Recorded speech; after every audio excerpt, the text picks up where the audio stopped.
2, 3। Hello friends, welcome back. Canada ने बहुत easy कर दिया है पीआर उन लोगों के लिए जो यहाँ पर ऑन वर्क परमिट हैं या जो एज स्टूडेंट आए थे और यहाँ पे वर्क परमिट पे काम कर रहे हैं।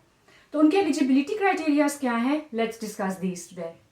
और आगे बढ़ने से पहले इस चैनल को सब्सक्राइब, लाइक और शेयर करना ना भूलिए। स्टार्टिंग फ्रॉम इसका टाइम पीरियड, ये मई 6 2021 से लेके नवंबर 5 2021 तक खुला है। Only 6 months. यस, और इसके अंदर डिपेंड करता है कि कैपिंग है सब में। जब कैपिंग पूरी हो जाएगी तब ये स्ट्रीम्स बंद हो जाएंगी। उसके बारे में अभी डिटेल में बात करते हैं। पर अभी बात करते हैं कि कौन सी 3 मेन सेक्शंस हैं इस प्रोग्राम में। तो सबसे पहला सेक्शन है इंटरनेशनल स्टूडेंट ग्रेजुएट्स का, दूसरा है हेल्थ केयर का, तीसरा है अदर ऑक्यूपेंट्स का। और ये तीनों के तीनों इंग्लिश और फ्रेंच 2 कैटेगरीज में बांटे हुए हैं। So overall these are 6 streams, 3 in English, 3 in French. Right. और इनकी कैपिंग ऐसे है कि हेल्थ केयर के अंदर 20,000, एसेंशियल ऑक्यूपेंट्स के अंदर 30,000 और इंटरनेशनल स्टूडेंट्स में 40,000 एप्लीकेशन लेनी है पीआर के लिए।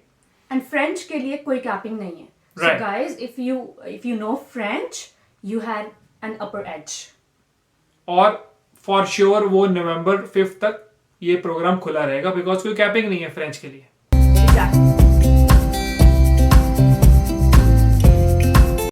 अब आगे बढ़ते हैं और बात करते हैं कुछ डिटेल्स की। तो पहला है इंटरनेशनल ग्रेजुएट स्ट्रीम।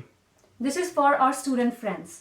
अगर आप कनाडा में जनवरी 2017 के बाद आए हैं and currently you are on work permit, you are eligible to enter this, provided you are in that NOC code.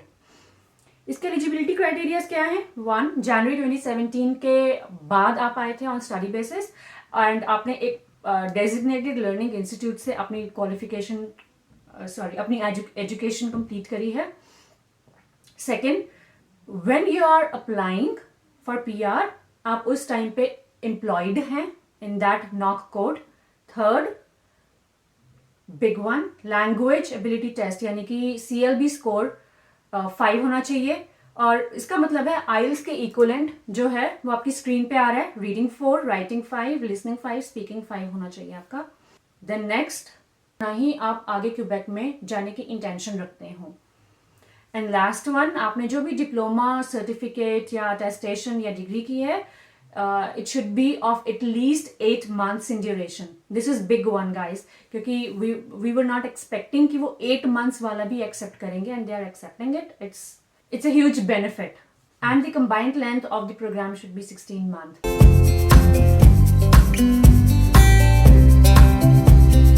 तो अब बाकी की 2 आती हैं, health related occupations and other essential occupations. इन दोनों के क्राइटेरिया ऑलमोस्ट सेम है, तो हमने इन दोनों को क्लब कर दिया है। इसके एलिजिबिलिटी क्राइटेरियाज क्या है?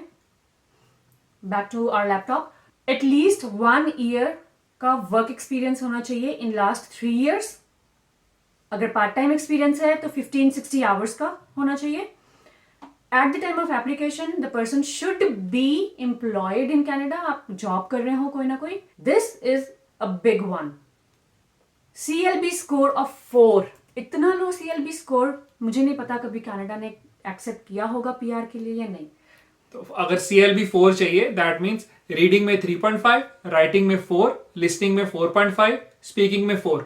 अगर इतना स्कोर आता तो CLB 4 बन जाएगा। या जब आप अप्लाई कर रहे हैं तो you should be physically present in Canada. आप कनाडा में एक वैलिड टेम्पररी स्टेटस पे होने चाहिए। And Quebec, no, you should not be intending to be in Quebec. और इन दोनों कैटेगरीज में जितने भी नॉक कोड्स फॉल करते हैं वो सारे के सारे वीडियो की डिस्क्रिप्शन में डाले हुए हैं। 2 लिंक्स हैं, आप उस पर क्लिक करके चेक कर सकते हैं कि आपकी प्रेजेंट ऑक्यूपेशन जो है वो इनमें आती है कि नहीं। 3 links हैं actually. Okay. So there is a NOC code list for international students जो Jan 2017 के बाद आए हैं। Then healthcare professionals and essential workers. एक और चीज ध्यान रखने की है, इन तीनों प्रोग्राम्स के अंदर एक पॉइंट जो है वो है कि you don't intend to live in Quebec. तो ये तीनों के तीनों जो है वो आउटसाइड क्वेबेक के हैं। और अगर आप कोई भी फ्रेंच वाला प्रोग्राम ऑप्ट करते हैं तो उसके अंदर जो इंग्लिश के लिए आपको CLB स्कोर चाहिए वही सेम फ्रेंच के लिए, मतलब कि इंटरनेशनल स्टूडेंट ग्रेजुएट के लिए 5, हेल्थ केयर के लिए 4 एंड अदर एसेंशियल ऑक्यूपेशंस के लिए भी 4 फ्रेंच CLB चाहिए। Oh yeah, right. अब एक सबसे ज्यादा इंपॉर्टेंट चीज, अगर आपको लगता है कि आप खुद ये नहीं अप्लाई कर सकते या फिर आप चांस नहीं लेना चाहते क्योंकि डॉक्यूमेंटेशन भी होगी और आप ये चांस मिस नहीं करना चाहते, तो हमारी एडवाइस ये है कि आप एक प्रोफेशनल इमिग्रेशन एजेंट के पास जाएं, वो आपके लिए सब कुछ कर देंगे। हमारा एक बहुत ही ट्रस्टेड फ्रेंड है जिनकी अपनी कंसल्टेंसी है, उनका नाम है एमिग्रेंट्स इमिग्रेशन।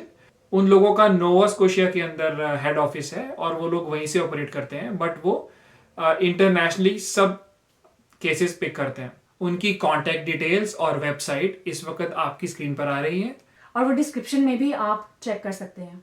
सो अगर आपको कोई भी क्वेश्चंस है, you can shoot them in the comments और you can book an appointment with emigrants, they will help you.